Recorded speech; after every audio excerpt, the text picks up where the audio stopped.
하나님 말씀 누가복음 15장 1절 2절입니다.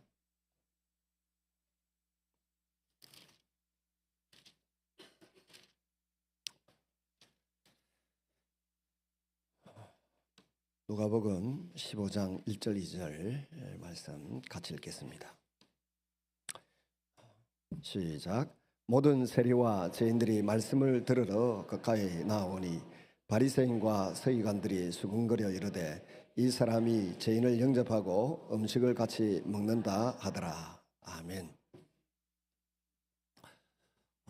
스승이나 친구나 또 선배나 아니면 아내가 했던 말 한마디 때문에 인생이 바뀌고 새롭게 된 사람들이 들어 있습니다.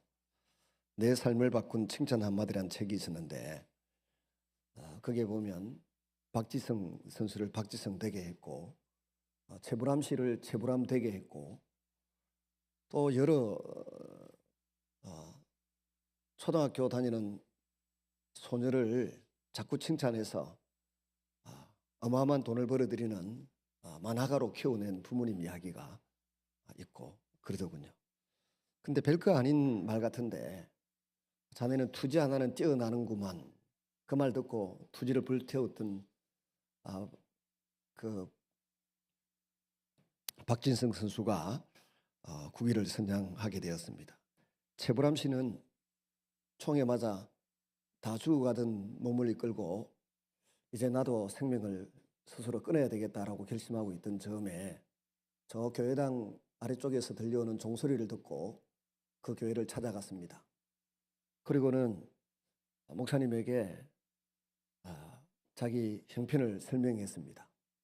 군에서 훈련받는 중에 실탄이 자기 배를 뚫고 지나가서 거의 다 죽은 몸으로 의사전역을 해서 집에 돌아와 있는데 친구들은 다 신성일, 최무룡 다 음악의 스타가 돼 있는데 나는 이 모양 이 꼴이니 죽어야 안 되겠습니까? 그런 이야기를 했더니 갑자기 머리 위에 손을 타갖고 안수기도를 해주더랍니다. 안수기도의 내용이 기도를 하기 직전에 한 말이 신금을 울립니다. 불암아, 이 세상에 있는 모든 밥그릇이 다 네가 먹을 밥은 아니다. 네가 먹을 밥은 따로 있다는 거죠. 그리고 안수기도를 해주는데 머릿속에 불현듯 한마디가 떠올랐답니다. 서라벌 예술대학을 다닐 때 연극 연출을 맡아서 이렇게 하는데 친구들 중에 자기 맡은 역할을 누가 잘 못하더래요. 그래서 뛰어 올라가가지고 노인 역할은 그렇게 하는 게 아니다 하고 본인이 모범을 보여주고 있는데 마침 선배들 중에 누가 지나가다가 보고 불암이는 노인 역할 하나는 타고났네 하는 말이 목사님께 안수기도 받는 순간 머릿속에 떠오르더라는 겁니다. 그래서 내가 아직 죽을 때가 아닌가 보다. 가만히 생각하니까 나보고 그 선배가 노인 역할 잘한다고 했지. 그래서 그 당시에 TBC 동양방송이 있었습니다. 그 동양방송에 수양대군이라고 하는 대하 드라마가 이제 오디션을 배우들을 모집하는 중에 있었습니다. 거기 가서 오디션을 봐서 김종서 장군 역할을 맡았대요. 그 이 드라마가 대히트를 쳐서 그 해에 나무조연상을 받고 우리가 잘 아는 수사반장도 하고 전원일기 김회장도 하고 국회의원도 하고 연예인들 중에 대표가 되기도 하고 또 한 시대는 보니까 최불암 허무개그 해가지고 한 10년을 풍미하더군요. 그런데 그 말 한마디가 사람을 자살하려고 하던 사람을 살려놓는 일도 일어난다는 것입니다. 하물며 하나님의 말씀 성경구절 하나 읽고 정신이 버뜩 들어서 살아남은 사람들이 너무 많습니다. 그중에 대표적인 사람이 WCA라고 하는 그 단체가 있죠. 세계적인 단체. 어떤 여성이 폐병에 걸려서 길거리에서 죽어가고 있었습니다. 죽어가고 있는 이 여인을 시립병원에 이제 거의 죽기 직전의 단계에 있는 병원에 이렇게 침대에 눕혀놨는데 그래도 남아있는 힘으로 보니까 침대맡에 성서 유니온 기도원협회 뭐 이런 데서 나온 성경이 있더랍니다. 성경을 펴서 읽으면서 죽기를 기다리고 있는데 거기에서 읽은 말씀을 읽고는 용기를 내서 다시 일어나서 그가 살아나고 세웠던 그 국제단체가 WCA라고 합니다. 이런 예들은 너무너무 많습니다. 그런데 베드로도 어느 날 예수님께 이런 고백을 했죠. 주의 영생의 말씀이 계심에 우리가 니게로 가오리까. 우리가 교회에 모여든 이유는 하나님의 말씀을 듣기 위해서입니다. 하나님의 말씀을 듣고 그 말씀으로 내 인생의 방향을 제대로 바라보고 방법을 바르게 하고 그 말씀으로 내 마음과 생각이 새롭게 되고 내 영이 새롭게 되어서 하나님의 자녀다운 삶을 살아가기 위해서 교회에 모여들고 또 그 말씀을 사모하고 갈망하는 줄로 믿습니다. 오늘 우리 예배당에 모이신 여러분 한 분 한 분을 바라보면 가슴이 따뜻해집니다. 하나님이 불러 모으신 백성들이 이 세상에 이토록 많이 있구나 하는 감동이 차오릅니다. 여러분이 여기 이 자리에 계신 것만으로도 이미 기적입니다. 어제 우리 집사님이 한 분을 전도해서 카페에 모시고 오셨어요. 그래서 제가 전도를 한답시고 전도를 했습니다. 이런 내용으로 했어요. 사람에게는 몸이 있고 겉으로 보이는 육체의 몸이 있고 그 안에는 정신, 혼의 세계가 있고 그 안에는 우리의 영혼이 있다. 사실 예수 안 믿는 사람에게는 이 영혼이 죽어 있다라고 성경은 가르칩니다. 영혼이라는 것이 있는데 그 영혼 안에 성령 하나님이 거하신다. 그리고 이 성령 하나님이 거하시면 이 성령 하나님의 감동과 역사 때문에 성경 말씀이 이해되고 믿어지고 이 성령 하나님의 감동 가운데서 사람이 상상할 수 없는 탁월한 영감을 얻기도 하고 아이디어가 떠오르기도 하고 또 사랑을 베풀기도 하고 용서하기도 하고 허물을 덮어주기도 하는 일이 일어난다. 이 사람이 그리스도인이다. 당신이 앞으로 하려고 하는 많은 일에 있어서 정말 당신의 영혼에서 하나님이 주시는 힘을 의지하면 남편이나 또 어떤 힘 있는 권력 있는 사람이나 어떤 돈이 줄 수 없는 행복한 삶을 살아갈 수 있도록 중심을 잡아주실 것이고 기둥을 잡아주실 것이다. 그런 이야기를 했는데 예배 들어오기 직전에 저한테 문자가 왔는데 목사님 어제 배웠던 누구누구입니다. 말씀을 듣고 집에 가서 곰곰이 생각해 봤는데 목사님 말씀대로 제가 교회를 다니고 예수님을 믿어야 되겠습니다 하고 문자가 왔어요. 또 오늘은 뭐 바쁜 일이 있어서 못 오고 오늘 근무라든가 주일부터 이제 출석하겠다고 그렇게 이야기를 하셨어요. 여러분 우리가 이 자리에 앉아 있는 것이 이미 그 이상의 은혜를 받아서 와 있는 줄로 믿습니다. 주님의 그 사랑과 그 은혜를 하나님의 감동 가운데 경험하지 못했다고 하면 여기에 참여하는 것이 내 마음대로 그렇게 잘 되는 일이 아닙니다. 옛날처럼 성탄절에 교회 가면 눈깔 사탕 주는 것도 아니고 그저 하나님 말씀을 그리워하고 사모하여 나온 줄로 믿습니다.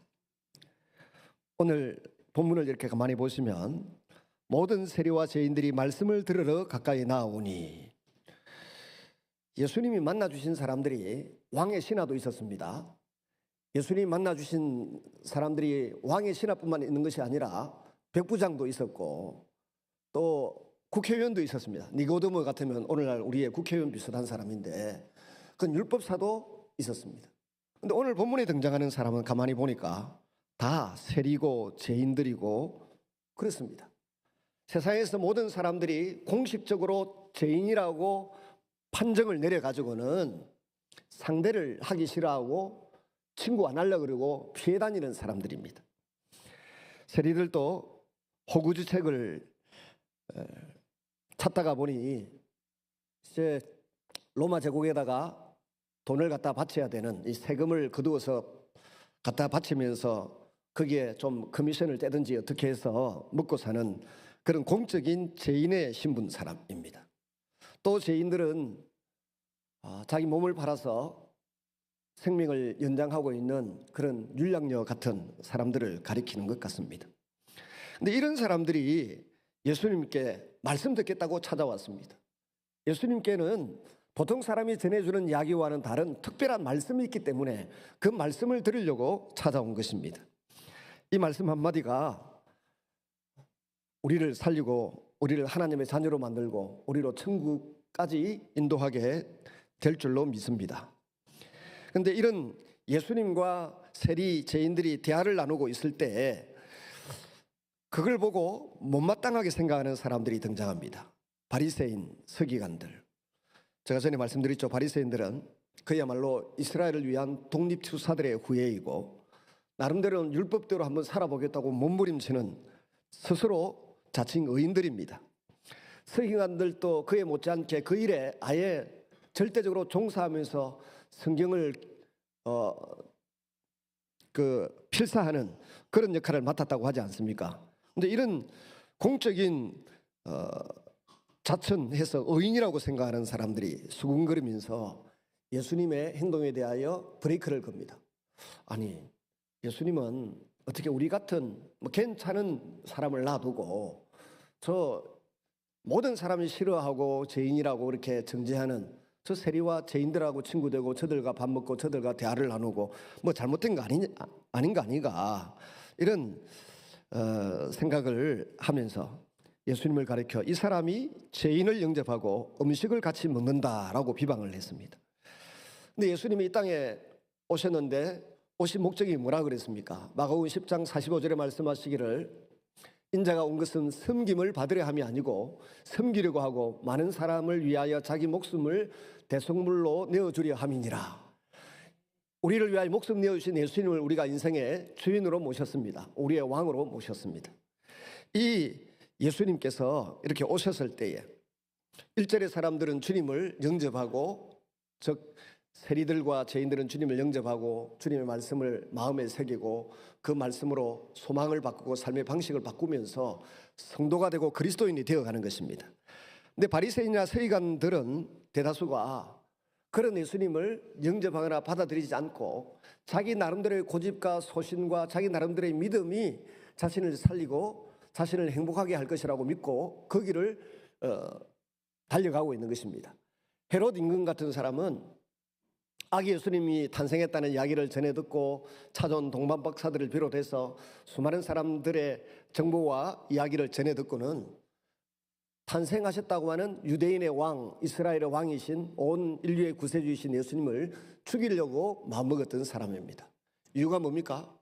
사람들이 자기 말의 통치를 받고 다스림을 받고 살아야 되는데 이제 새로 오신 메시아이신 예수님의 통치와 다스림을 받게 될 일이 벌어질 거다라고 하는 이야기를 전해 들었을 때 견딜 수가 없는 거죠. 여러분, 우리는 누구의 통치, 다스림을 받고 살아갑니까? 자기 고집하고 자기 감정하고 잘못된 정보와 지식에 또 자존심에 잘못된 편견에 지배를 받으면서 스스로 망가져가고 있으면서도 망가짐을 깨닫지 못하고 사는 경우가 많이 있습니다. 자매님들이 그러잖아요. 오빠하고 결혼하면 행복할 줄 알았는데 그럼 오빠가 평생 원수가 돼가지고 얼마나 괴롭히는지 결혼 딴딴딴 하기 전하고 신혼여행 갔다 오고 난 이후에 오빠가 너무 다르다. 그럼 형제들도 그럽니다. 이 결혼을 했는데 결혼하기 전에는 그렇게 다소곳하고 세상시 같더니 결혼하고 나니까 그때부터 나를 자기 마음대로 통제하고 자기 마음대로 잔소리하고 자기 마음대로 이끌고 가려고 하더라. 그래서 나는 목사님 결혼할 겁니다. 결혼. 교회 집사님 이야기. 우리 교회는 아니고 한때 나오셨는데 의사이자 그런 분인데 나이도 저와 동갑이에요. 저 한 3박 4일 같이 잠을 자면서 그 이야기는 목사님 나 부인은 또 약사예요. 반드시 제가 65세가 되면 그 내년이네. 그 다 됐네 벌써. 결혼할 겁니다. 결혼하기 전까지는 괜찮았는데 결혼하고 난 뒤부터 말이 많고 잔소리가 많아서 같이 못 살겠다는 겁니다. 오빠들도 여동생 싫어하더라고요. 좋아가지고 그렇게 죽고 못 살아 부모님 반대도 불구하고 결혼해놓고는 어느 시기 지나면 결혼하겠다. 결혼이 저는 뭔지도 잘 모릅니다만은 하여튼 이런 이상한 일이 벌어지는 이유가 뭡니까? 다 자신이 자기 고집하고 자기 감정하고 자기 정보와 자기 지식을 가지고 자기 인생을 살려고 그러고 다른 사람도 통제하려고 하기 때문에 문제가 심각해지는 것입니다. 그런데 그리스도인들은 헤로드 왕의 통치를 받고 싶지도 않고 내 지식이나 내 생각이나 내 계산으로 지배받으면서 살고 싶지도 않고 이 천지 만물을 창조하시고 우리에게 말씀을 주시기 위하여 찾아오셨고 우리를 위하여 십자가에 죽으셨고 다시 부활하셔서 하늘 보좌 우편에서 지금도 우리를 위하여 중보기도하고 계신 예수님의 말씀의 통치를 받고 싶은 것입니다. 예수님의 성령 하나님의 보내주신 성령 하나님의 말씀의 통치를 받고 싶은 것입니다. 저도 살다 보니까 고집이 좀 생기더라고요.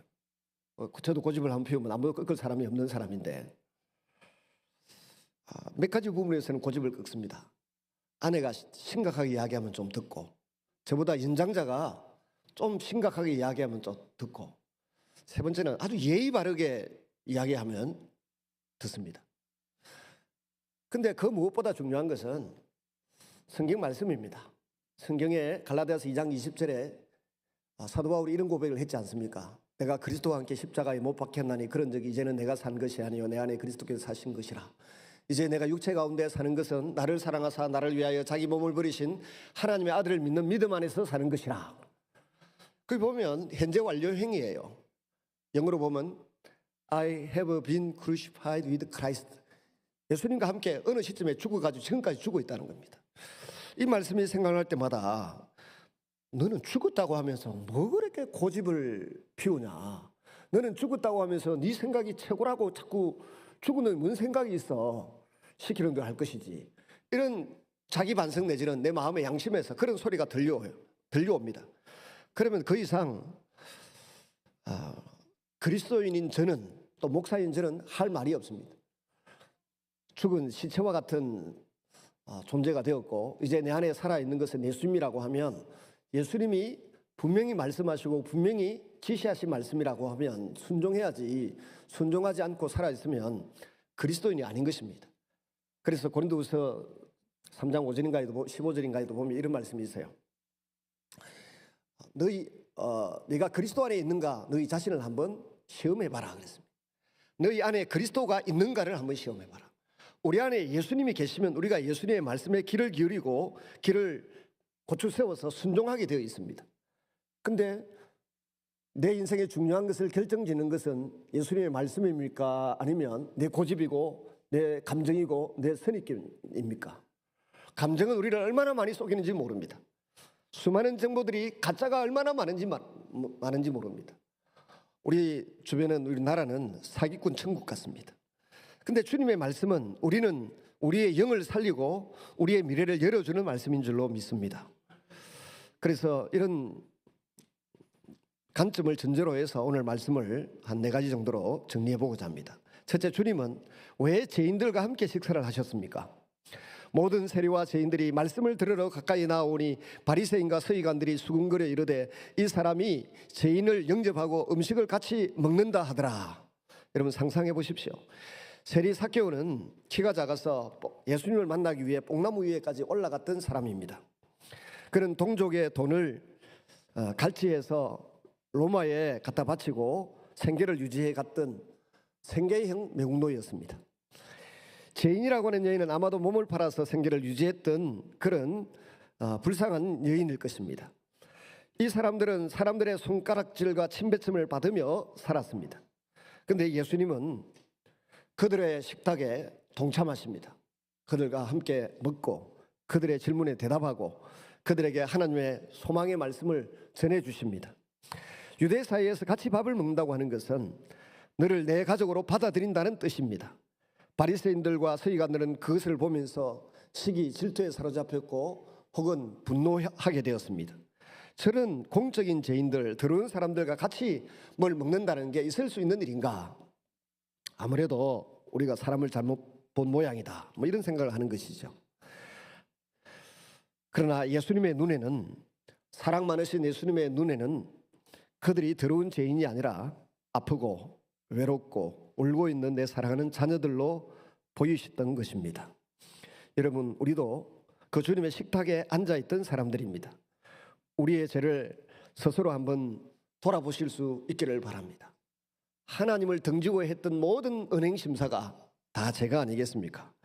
예수님을 내 주인이라고 받아들이기 전에 내가 꾸었던 꿈이 죄고 품었던 감정들이 죄가 되고 뭐 그런 일들이 얼마나 많습니까? 예수님 믿고 난 이후에는 또 어떻습니까?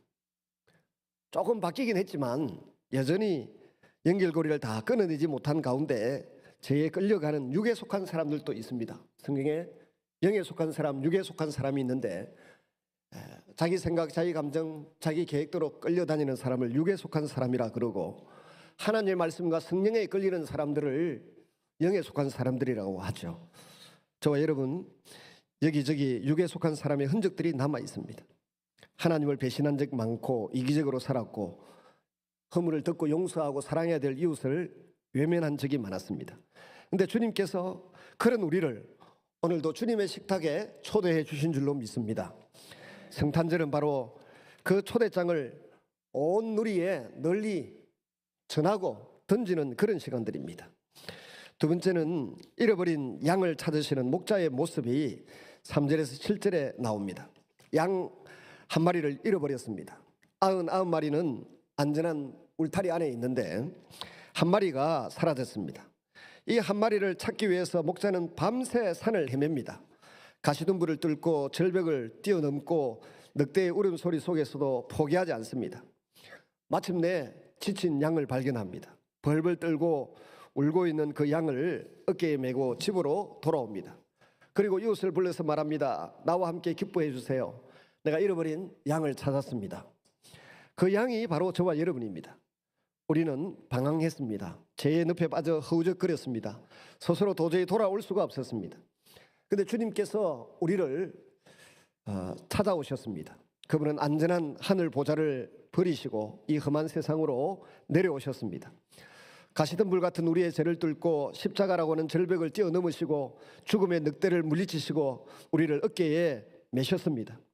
그리고 오른손으로 우리를 붙잡으시고 우리를 놓지 아니하십니다. 이사야서에는 우리를 사랑하는 그 사랑으로 우리의 이름을 자신의 손바닥에 새겼다라고 말씀하십니다. 우리는 자녀도 잃어버리고 사랑하는 이도 잊어버리고 게임에 몰두하거나 엉뚱한 곳에서 시간을 보낼 수 있는데 하나님은 우리를 잊어버리지 않겠다고 하는 표현을 우리 보고 믿으라고 하면서 내 손바닥에 너희 한 사람 한 사람의 이름을 새겨놓고 있다. 그렇게 선언을 해 주시는 것입니다. 주님의 오른손에 우리가 붙들려 있음을 느낄 때가 언제입니까? 꼼짝없이 죄의 수렁에 빠져서 큰 사고를 칠 뻔했는데 주님이 오른손으로 붙잡아서 확 이렇게 세워주신 적이 들어있을 것입니다. 여러분, 베들레헴의 구유는 그 여정의 시작이었습니다. 작은 아기로 오셨던 예수님은 30년 이후에 내 양을 찾았다라고 외치기 위해서 오신 것입니다. 하늘에서는 지금도 이 순간에도 천국 잔치가 열리고 있을 것입니다. 혹시라도 오늘 교회에 처음 첫 발을 내디디신 분이 계십니까? 하늘에서는 한 사람이 회개하고 주님 품에 돌아오는 것을 너무 기뻐하셔서 큰 자치를 베푸신다고 비유로 말씀하고 있는 것입니다. 여러분이 주님 앞으로 나온 그 순간 천사들이 박수를 치며 기뻐한다고 했습니다. 세 번째는 8절에 11절에 잃어버린 동전을 찾으시는 여인의 모습이 등장합니다. 이제 한 여인이 등장합니다. 10드라크마 중 하나를 잃어버렸습니다.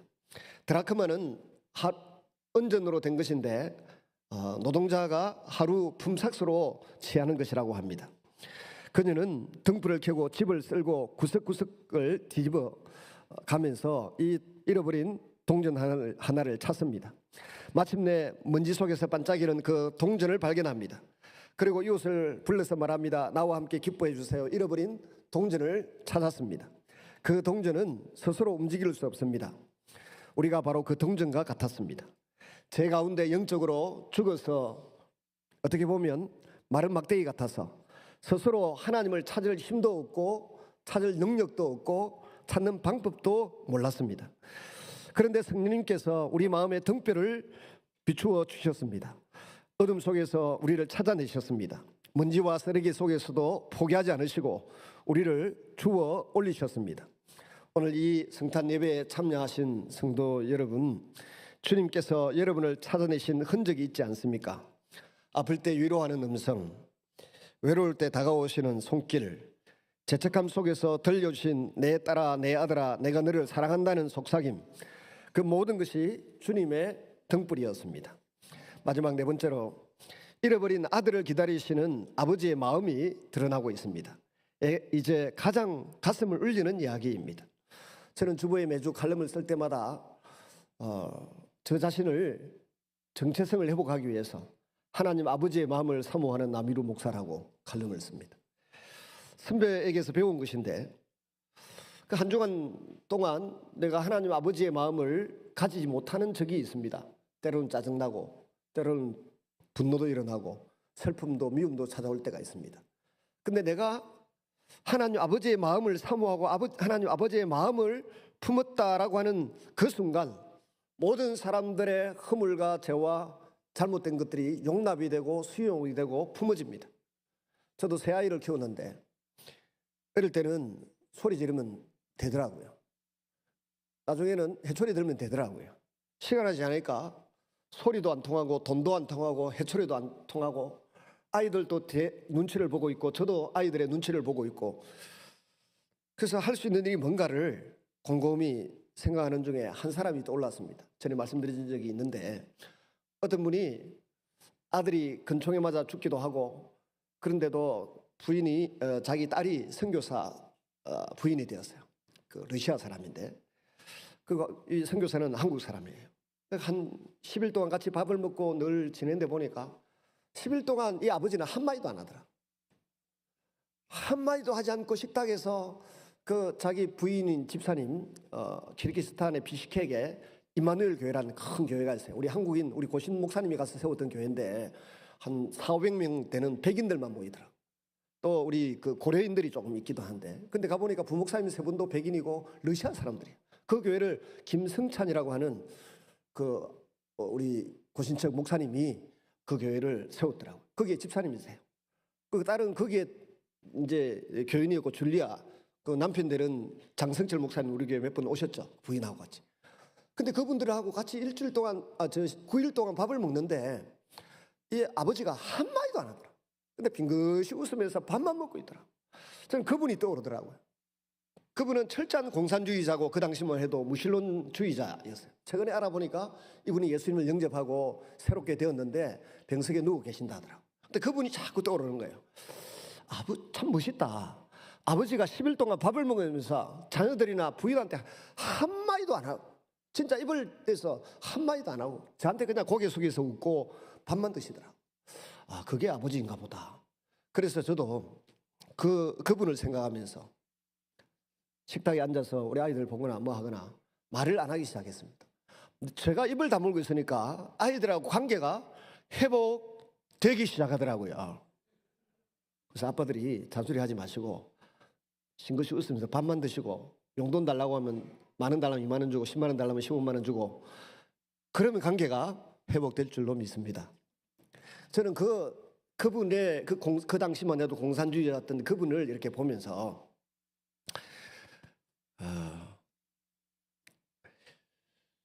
아버지 마음이 뭔가 곰곰이 생각하게 되었습니다.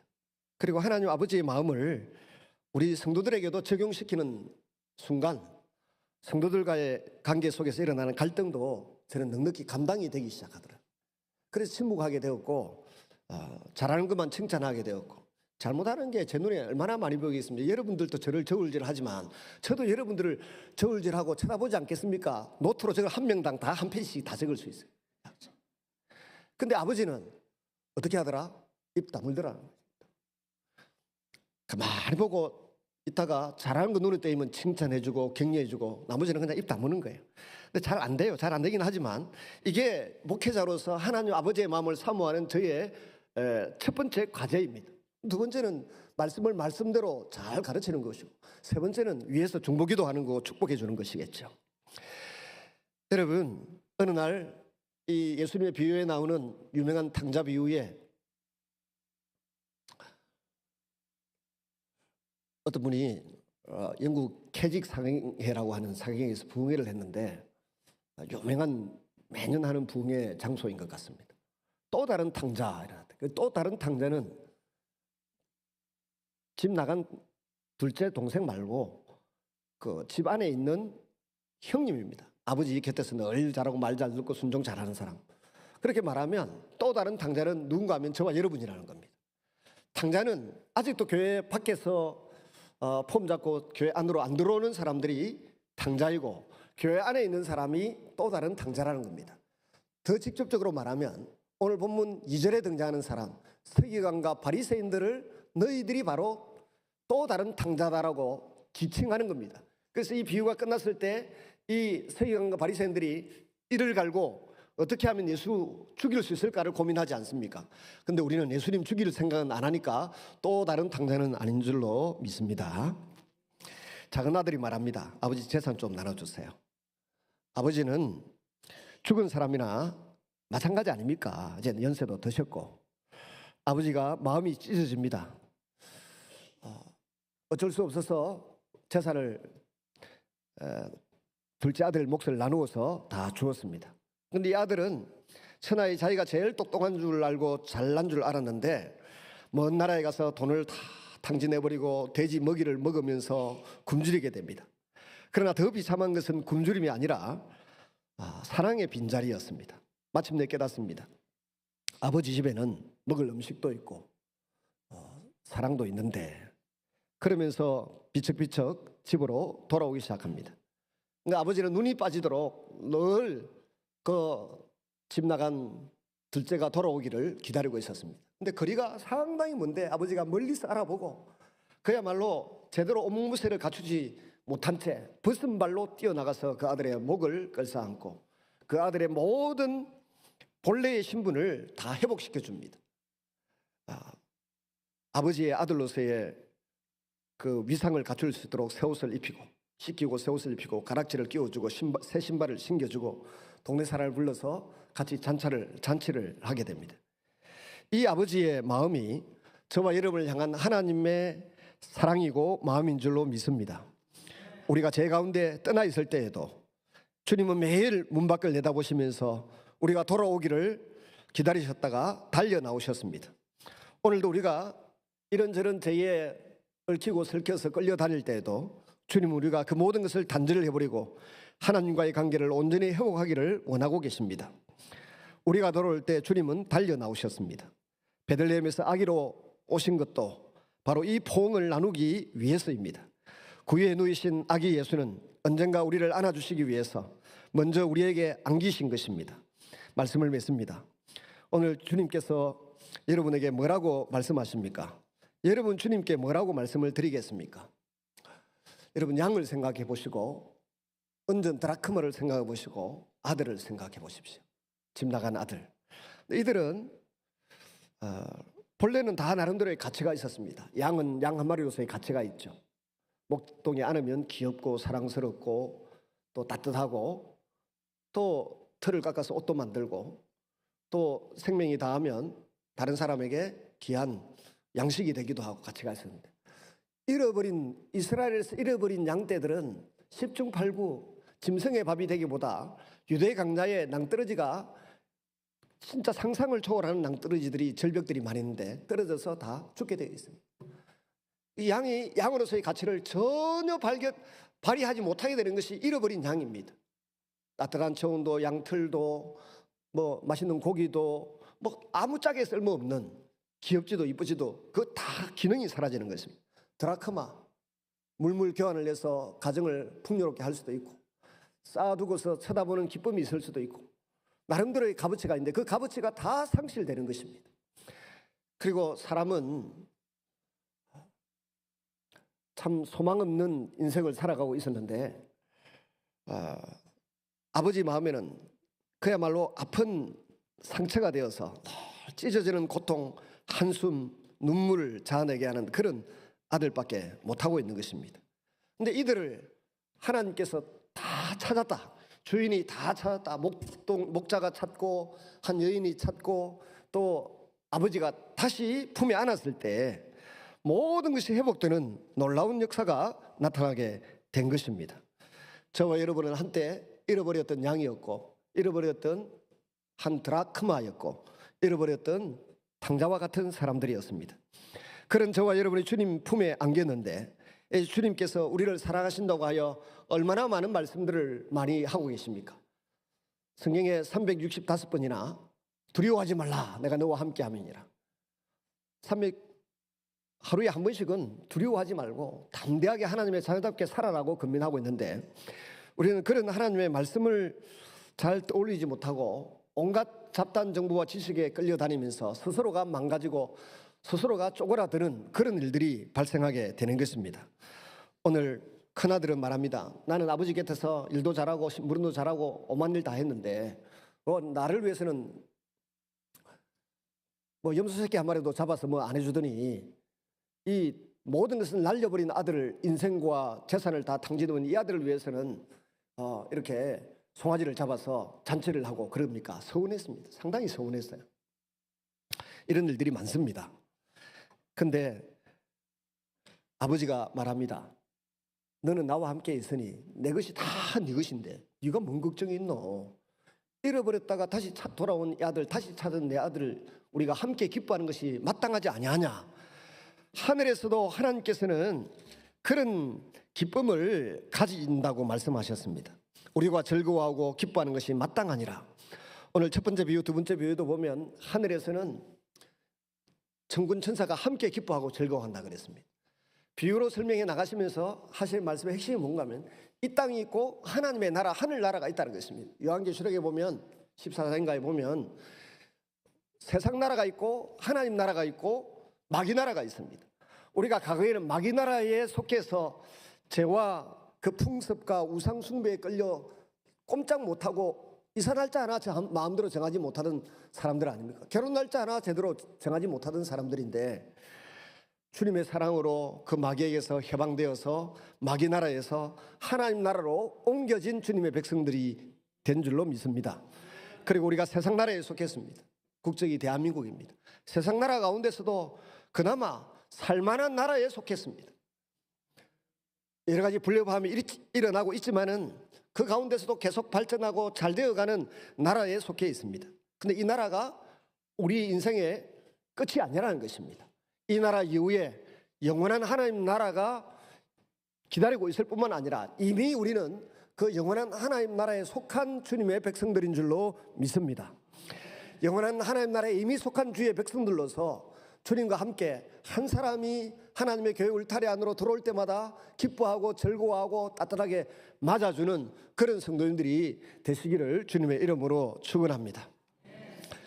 그래서 마지막으로 말씀을 드리면 지난 주일날도 아이들을 위해서 우리 유치부, 초등부, 중고등부 아이들을 위해서 많은 성도님들이 상품들을 얼마나 많이 내주셨던지 나중에 보니까 남았어요. 현금인지 상품권인지 모르겠는데 청년들이 5명이나 받아갈 만큼 주셨는데 저는 뭐가 들은지도 모릅니다.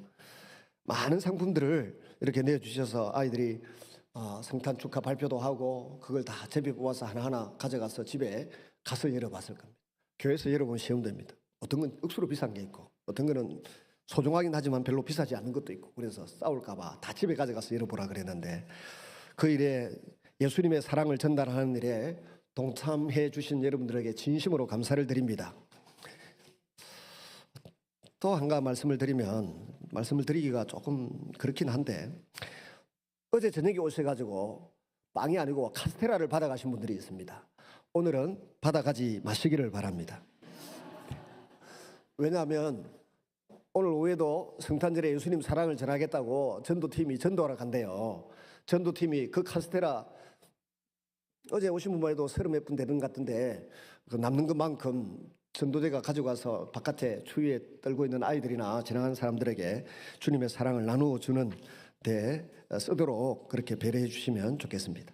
나는 카스테라 같은 거 안 먹으니까 나 안 받아가요 하는 사람도 놔두시면 주변의 아이들에게 전달하도록 하겠습니다. 우리 같이 한번 기도하십시다. 우리가 예수님의 사랑을 마음에 제대로 품고 그 사랑을 널리 전할 수 있는 사람들이 되게 해주십시오. 성령의 능력으로 충만하고 말씀으로 가득 차서 정말 잉크를 먹으면 스펀지를 눌리면 잉크가 뿜어져 나오듯이 누가 우리에게 말을 걸면 복음이 주님의 사랑이 뿜어져 나오는 인격을 갖춘 예수 닮은 사람이 되게 해달라고 다 같이 기도하십시다.